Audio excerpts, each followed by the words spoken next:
प्रातः काल का समय था। पार्वती जी घर के अंदर स्नान करने के लिए जा रही थी।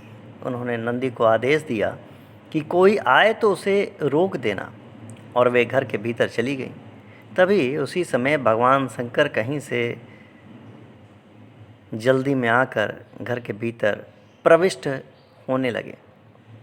नंदी ने उन्हें रोकते हुए कहा कि अभी माता का आदेश है कि कोई अंदर ना जाए, इसलिए आप यहीं ठहरने की कृपा करें। इस पर शिव जी बोले, अरे तुम मुझे अपने घर के अंदर जाने से कैसे रोक सकते हो? मुझे एक बहुत ही आवश्यक कार्य है, मैं यहाँ कैसे रुक सकता हूँ? यह कहते हुए शिव जी नंदी के वचनों की उपेक्षा करके सीधे घर के मध्य में जा पहुँचे। भगवान को शीघ्रता से अंदर आया देख स्नान करती हुई जगत जननी लज्जावश अपने में अपने में ही सिमट गई। शिव जी ने जब यह देखा तो सकुचाकर बिना कुछ बोले वहाँ से लौट पड़े। इधर पार्वती जी स्नान के उपरांत वस्त्र धारण करते हुई सोचने लगी कि जया विजया का सुझाव उचित ही था, क्योंकि जया विजया ने उनसे कहा था कि तुम्हारा अपना कोई गण नहीं है, सारे गण महादेव के हैं। तो इस पर माता ने कहा था कि सब तो मेरे ही हैं। तो उन्हीं बातों को माता सोचने लगती है कि जया विजया का सुझाव जो था उचित ही था। मैंने व्यर्थ ही उसकी उपेक्षा की।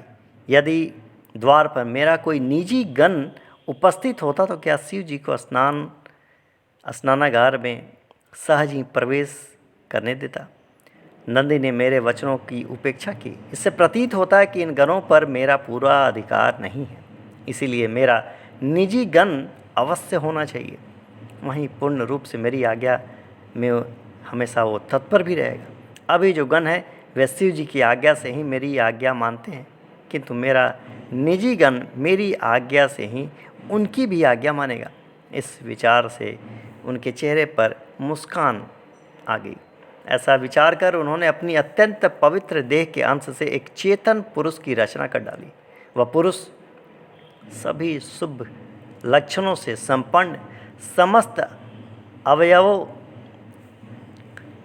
समस्त दोषों से रहित, अत्यंत सुंदर अंगों वाला, विशालकाय, अद्भुत शोभामय, महाबली एवं महापराक्रमी दिखाई दे रहा था। पार्वती जी ने प्रसन्न मन से तुरंत ही उसे अनेक प्रकार के दिव्य वस्त्र और आभूषण धारण कराएं और शुभ आशीर्वाद देती हुई बोली कि वत्स, तुम मेरे पुत्र हो, मेरे हृदय रूप होने के कारण बिल्कुल मेरे जैसे हो। तुम मुझे अत्यधिक प्रिय हो, तेरे जैसा अन्य कोई इस संसार में नहीं है। तब उस नवीन उत्पन्न पुरुष ने अत्यंत आदर पूर्वक जगत जननी के चरणों में मस्तक रखकर प्रणाम किया और फिर हाथ जोड़कर बोला कि जननी, मैं आपका पुत्र हूँ, मैं आपका ही सदा रहूँगा, सदैव आपकी आज्ञा का पालन भी करूँगा। और इस प्रकार भगवान गणेश का ये जन्म होता है। हर हर महादेव।